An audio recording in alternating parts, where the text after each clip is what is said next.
This stitch is going to be a half double crochet popcorn made with 4 half double crochet. Usually we make them with a double crochet. This one is going to use a half double crochet for a chunkier stitch. So all we're going to do is make 4 half double crochet into the same stitch, the next stitch that I need to do. So 4 half double crochet, yarn over, pull up a loop, pull through all 3, 4 of them, 2,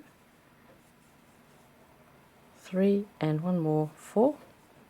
Like any popcorn, we take the hook out, we go back to the first stitch, go under the top loops, pick up the working yarn again and pull it through, give it a little cinch and a chain to close. And there is a much shorter, stubbier little popcorn stitch made using the half double crochet. Let's move over and do it again.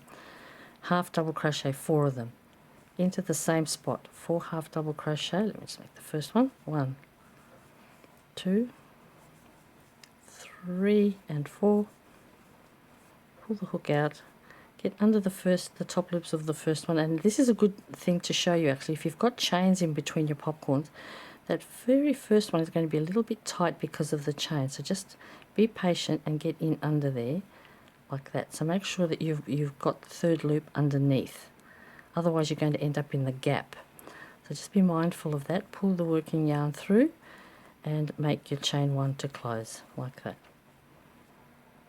Okay, that's a 4 half double crochet popcorn. Really nice little chunky thing. Just do one more. 4 half double crochet where you need to go.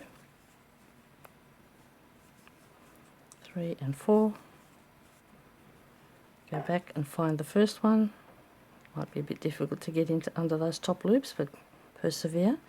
Pull it through, closing chain, and there we go. That's a 4 half double crochet popcorn. Go and have a play.